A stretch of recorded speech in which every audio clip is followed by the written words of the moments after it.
Good day everyone! I am Camille J. Aguilar and my topic is how to construct alternative courses of action, particularly analyzing alternatives and analyzing the alternative against the set decision criteria. At the end of my discussion, everyone is expected to be able to analyze the alternative courses of action and be able to evaluate it against the set decision criteria. Before I start with my lecture, let us have first a quick recap of the previous lecture's discussion who talked about the setting of decision criteria, which will be my basis in the analysis and the evaluation of alternatives. So to introduce the topic, we have here the alternative course of action. It is a set of actions of individual elements that together provide a comprehensive approach to the decision situation.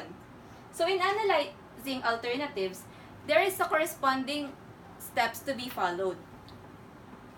First, we will have the alternative course of action written, or simply ACA number 1. Under that, you will have to provide a short description of your chosen alternative. Say for example, ACA number 1 is to undertake initial public offering or the IPO. The description says that the issuance of new shares of stock in the stock market will provide the entity additional cash that can be used mainly for payments of their debts and support its operation. If the entity is successful in implementing this alternative, its operation can continue without having short-term debts, and some of the expenses, such as finance expense, can be eliminated, thus increase in profits. So under the alternative course of action number 1, there are 5 more data to be gathered. The first one is the requirements. This should include all the necessary conditions to ensure that the needs of the alternative is achieved. So for the example for requirements, before a private entity becomes a public listed one, it must first pass the following general criteria. Letter A, the applicant company must have a positive stockholders' equity in the fiscal year immediately preceding the filing of the listing application. Letter B, the applicant company operating history of at least 3 years prior to its listing application. And letter C, the applicant company shall cause all its subscribed shares of the same type and class applied for listing to be paid in full. The second data to be gathered is the analysis of the costs associated with the implementation. So this should include the actual and projected sum of money or additional capital, and also this should include all the potential costs the company may incur upon completing the said alternative. So for an example, we have here the analysis of the cost. We have application of initial public offering would cost the company about 15,250,000 pesos. So for the cost, we have the processing fee of 50,000, the initial listing fee of 15 billion, board meeting of 200,000, legal fees of 100,000, and documentary stamp which costs 2,000 pesos. So the third data to be gathered is the analysis of the expected returns. So this should include the anticipated returns or profit to be received by the company as they use the said alternative.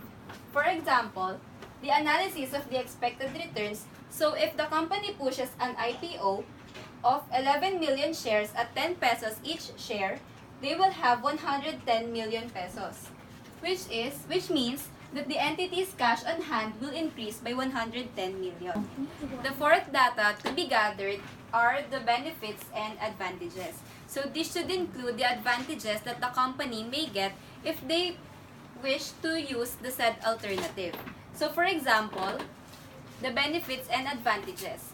The entity can attract capital to fund growth since IPO is the most convenient and realistic way to secure its growth.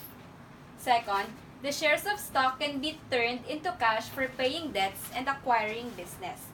And the third one, going public will allow the company to attract better personnel. The fifth data to be gathered is the possible hindrances and disadvantages.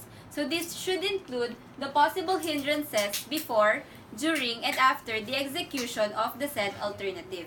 For example, we have here the disadvantages. The first one, going public is an expensive process, and if the offering does not go through, the company may lose money. The second one, it will take substantial amount of management time and efforts that will involve very high expenses. After analyzing the alternatives, they are now ready to be evaluated against the set decision criteria. So in evaluating, we will use the legend of 5 being the highest and 1 being the lowest. We will use the decision criteria provided by the previous lecturer and the top 4 priorities, which are letter A, liquidity, letter B, cost reduction, letter C, sustainability, and letter D, profitability. So the alternative number 1 is to undertake initial public offering. In terms of letter A, liquidity, we have 4 out of 5. The next one, we have debt restructuring. In case of liquidity, we have 3 out of 5. In factoring arrangement, in case of liquidity, we have 3 out of 5. The next one, undertake initial public offering. In terms of cost reduction, we have 2 out of 5.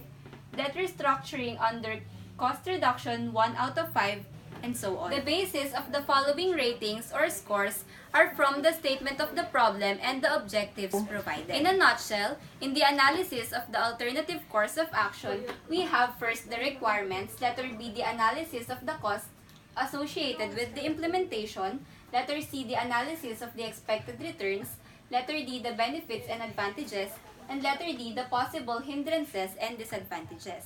In case of the evaluation of the ACAs, the proponents shall give a score of 5 being the highest and 1 being the lowest in the following set of decision criteria. Thank you.